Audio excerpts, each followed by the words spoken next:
ಯಾವುದೇ ಸರ್ಕಾರ ಬಂದರೂ ಸರ್ಕಾರಿ ಶಾಲೆಗಳ ಅಭಿವೃದ್ಧಿಯೇ ನಮ್ಮ ಗುರಿ ಅಂತ ಹೇಳ್ತಾರೆ. ಆದರೆ ಅಧಿಕಾರಕ್ಕೆ ಏರಿದ ಮೇಲೆ ಇತ ಕಣ್ಣೆತ್ತಿಯೂ ನೋಡಲ್ಲ. ಆದರೆ ವೋಟ್ ಹಾಕಿದ ತಪ್ಪಿಗೆ ಜನ ಮಾತ್ರ ಪಡಬಾರದ ಕಷ್ಟಪಡ್ತಿದ್ದಾರೆ. ಸರ್ಕಾರಿ ಶಾಲೆಗಳ ದುಸ್ಥಿತಿಯ ಗ್ರೌಂಡ್ ರಿಪೋರ್ಟ್ ಇಲ್ಲಿದೆ ನೋಡಿ.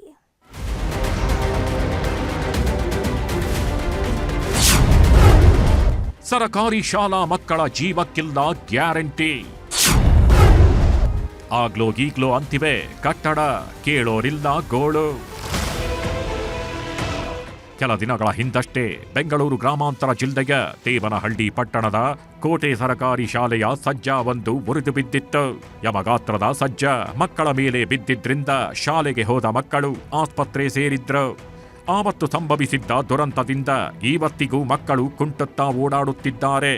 ಇದು ದೊಡ್ಡ ಸುದ್ದಿ ಆಗ್ತಿದ್ದಂತೆ ಆಸ್ಪತ್ರೆಗೆ ಭೇಟಿ ನೀಡಿದ ರಾಜಕೀಯ ನಾಯಕರು 4 ಸಾಂತ್ವನದ ಮಾತಾಡಿ ಕೈ ತೊಳೆದುಕೊಂಡಿದ್ರು.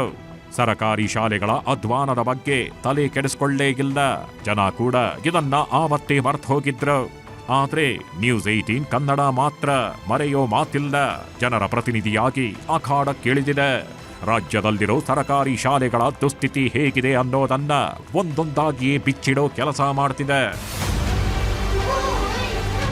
ಇದು ಕೋಲಾರ ತಾಲೂಕಿನ ಕೂತಾಂಡಹಳ್ಳಿ ಶಾಲೆಯ ದುಸ್ಥಿತಿ.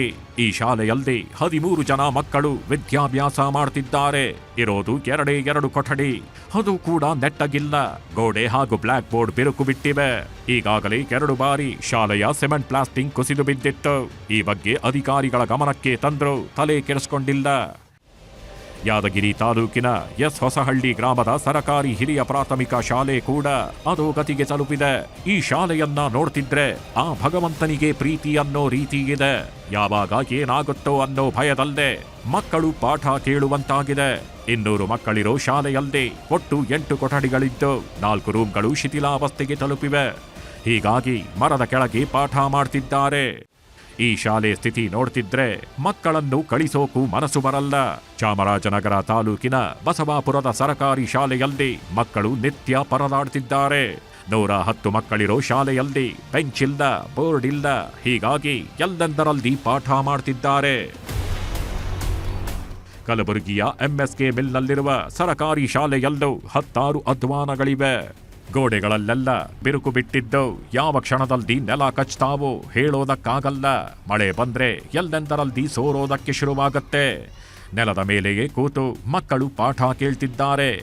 ಕಾಂಪೌಂಡ್ ಸಹ ಇಲ್ಲದಿರೋದ್ರಿಂದ ಅನೈತಿಕ ಚಟುವಟಿಕೆ ತಾಣವಾಗಿದೆ. ನ್ಯೂಸ್ 18 ವರದಿ ಎಫೆಕ್ಟ್. ಓಡೋಡಿ ಬಂದ್ರು ಆಫೀಸರ್. ಕಲಬುರಗಿಯ ಸರಕಾರಿ ಶಾಲೆ ಬಗ್ಗೆ ನ್ಯೂಸ್ 18 ವರದಿ ಪ್ರಸಾರ ಮಾಡ್ತಿದ್ದಂತೆ ಶಾಸಕರು ಅಲರ್ಟ್ ಆಗಿದ್ದಾರೆ. ಸ್ಥಳಕ್ಕೆ ಭೇಟಿ ನೀಡಿದ ಶಾಸಕ ಅಲ್ಲಮ್ಮ ಪ್ರಭು ಪಾಟೀಲ್ ಶಾಲಾ ದುರಸ್ತಿಗೆ 6 ಲಕ್ಷ ಬಿಡುಗಡೆ ಮಾಡಿ ನವೀಕರಣಕ್ಕೆ ಸೂಚನೆ ನೀಡಿದ್ರು. ಸಂಪೂರ್ಣ ಬಂದು ರಿಪೇರಿ ಮಾಡಿ ಸುಣ್ಣ ಬಣ್ಣ ಹಚ್ಚಿ ಮಕ್ಕಳಿಗೆ ಹೋಗಿ ಬರಲಿಕ್ಕೆ ಒಂದು ರಸ್ತೆ ನಿರ್ಮಾಣ ಮಾಡಿಕೊಡೋ ಸಲುವಾಗಿ ತಾತ್ಕಾಲಿಕವಾಗಿ 6 ಲಕ್ಷ ರೂಪಾಯಿ ರಿಪೇರಿ ಸಲುವಾಗಿ ಇಮಿಡಿಯೇಟ್ ಕೆಲಸ ಸ್ಟಾರ್ಟ್ ಮಾಡಲಿಕ್ಕೆ ಹೇಳಿ. ಯಾವ ಪಕ್ಷ ಅಧಿಕಾರಕ್ಕೆ ಬಂದ್ರು ಹೇಳೋದೊಂದೇ, ಸರಕಾರಿ ಶಾಲೆಯ ಅಭಿವೃದ್ಧಿಯೇ ನಮ್ಮ ಗುರಿ ಅಂತಾರೆ. ಆದ್ರೆ ಗೂಟದ ಕಾರಿನ ಮೇಲೆ ಕೂತ ಮೇಲಂತೂ ಸರಕಾರಿ ಶಾಲೆ ಕಡೆ ಕಣ್ಣೆತ್ತಿಯೂ ನೋಡಲ್ಲ. Bureau report, news 18.